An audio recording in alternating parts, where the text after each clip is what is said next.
Have you ever wanted to play piano like that? Me too. It all starts with the key, which is a collection of pitches in a whole or half-step pattern, determining a major or minor key. This pattern can be applied to any key using the whole, whole, half pattern, with each note given a specific name. Whole, whole, half, whole, half. For the natural minor scale, the pattern is, if we take the key of A minor, whole, half, whole, half, whole. There is an easier way to determine key, a cheat sheet if you will, called the circle of fifths. Scott will explain that for you now. The circle of fifths is a device to help us more easily remember key signatures than using the whole half-step method.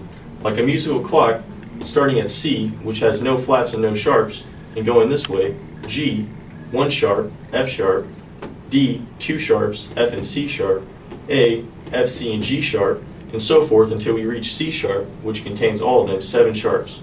Going the other way, we start at F, which has 1 flat, B flat, 2 flats, B and E flat, B, E, and A flat, and so forth until we reach C flat, which has 7 flats.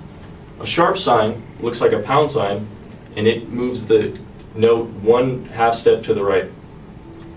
A flat symbol looks like a B, and it moves 1 half step down from the note. Now we'll tell you about the minor key. On the circle of fifths, the relative minor is a quarter turn counterclockwise. So where C has no sharps, no flats, in the minor key it has 3 flats.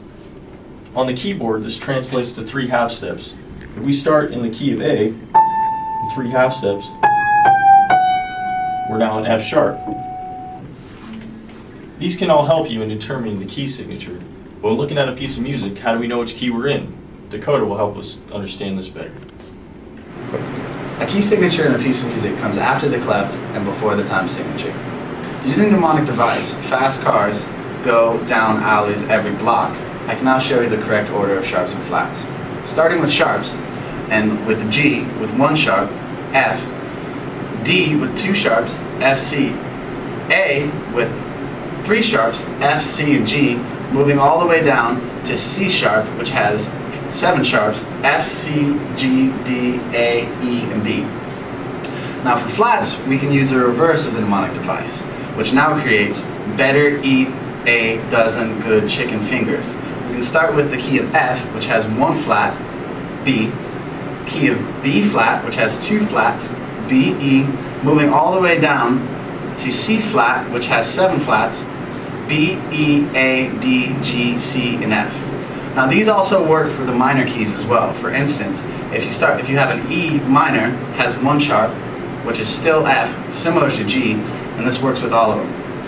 Now that we know the correct placement of sharps and flats, we can determine what key a piece of music is in. How this helps us, you ask? Well, instead of having to write out each affected note in the music with the required sharps or flats, for instance, in the key of A, having to write out C sharp, F sharp, G sharp, we can now just refer to the key signature, which implies that the C, the F, and the G need to be sharped. This saves a whole lot of time and makes a piece of music a lot easier to read, considering it's not cluttered with accidentals.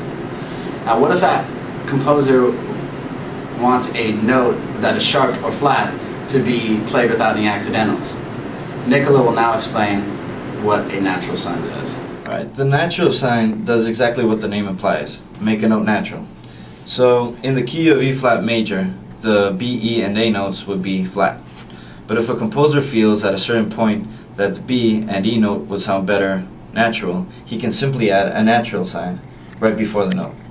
What this tells us is that for that specific measure, the B and E notes will be played natural, even though the B and E note would be flat in the key of E flat major. Now to bring together everything we just learned, John will play a simple piece on the piano in A and E flat major, emphasizing the difference in sound of notes in a key when not played with accidentals. Here is a simple melody in the key of E flat major, using the implied flats.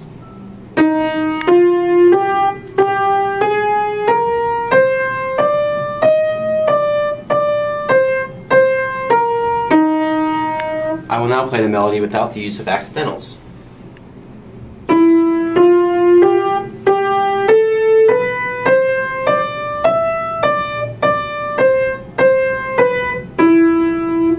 Notice a difference in sound there? What you have learned today is what a key signature is, how it affects a piece of music, and how to determine what key a piece of music is in.